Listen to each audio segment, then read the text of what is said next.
আসসালামু আলাইকুম ওয়া রাহমাতুল্লাহি ওয়া বারাকাতুহু। সম্মানিত দ্বীনি মুসলিম ভাই বোনেরা, রমজান মাস প্রায় শেষের দিকে। আমরা আজ 23 রমজান শেষ করলাম, আলহামদুলিল্লাহ। 24-এর কিয়ামুল লাইল তারাবি অতিক্রম করলাম। বাকি আর কয়েকটা রোজা বা সিয়াম বাকি আছে।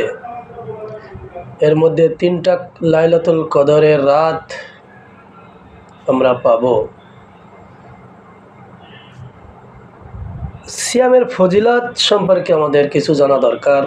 কয়েকটা হাদিস আমরা জানব ইনশাআল্লাহ। আসুন হাদিসগুলো শুনি। আবু হুরায়রা রাদিয়াল্লাহু আনহু থেকে বর্ণিত, রাসূল সাল্লাল্লাহু আলাইহি সাল্লাম বলেছেন, আসিয়ামু জুন্নাতান, রোজা ঢাল স্বরূপ। মানুষ যেমন ঢাল আর তলোয়ার নিয়ে যুদ্ধ করে, ঢাল দিয়ে যেমন আঘাত প্রতিহত করে, রাসূল সাল্লাল্লাহু আলাইহি সাল্লাম বলছেন রোজা ঢাল স্বরূপ। সুবহানাল্লাহ, আলহামদুলিল্লাহ।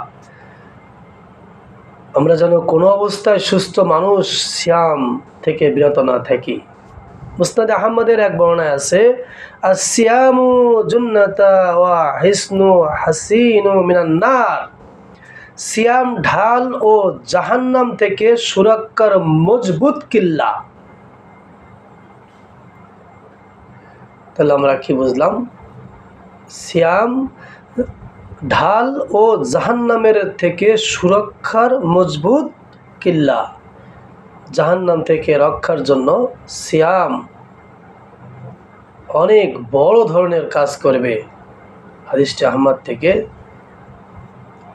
আর উপরের যে হাদিসটা বর্ণনা করলাম, হাদিস বুখারী মুসলিম থেকে বর্ণিত।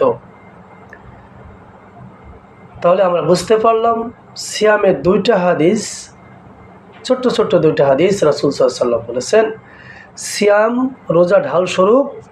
আরেকটা হাদিসের সিয়াম ঢাল ও জাহান্নাম থেকে সুরক্ষার মজবুত কিল্লা। আসুন আরেকটা হাদিস আমরা শুনি। জাবের রাদিয়াল্লাহু আনহু থেকে বর্ণিত, নবী করিম সাল্লাল্লাহু আলাইহি সাল্লাম বলেছেন, ইন্নাস সিয়ামা জান্নাতান ইস্তাজিন্নু বিহাল আবদু মিনান নার, নিশ্চয় সিয়াম ঢাল স্বরূপ। ইন্নাস সিয়াম, নিশ্চয় সিয়াম ঢাল স্বরূপ বান্দা এর দ্বারা জাহান্নাম থেকে সুরক্ষা লাভ করবে। সুবহানাল্লাহ, আলহামদুলিল্লাহ।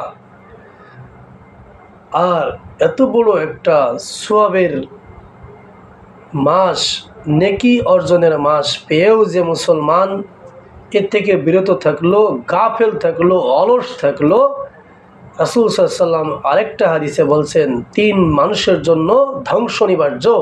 তার ভিতরে যে সিয়ামের মাস, রমজান মাস পেয়ে সিয়াম সাধনা করলো না, নাউযুবিল্লাহ, ওই সমস্ত মানুষের জন্য আল্লাহ রাব্বুল আলামিন আমাদেরকে পূর্ণ সিয়াম পালন করার তৌফিক দান করুন। আমিন। আসসালামু আলাইকুম ওয়া রাহমাতুল্লাহি ওয়া বারাকাতুহু।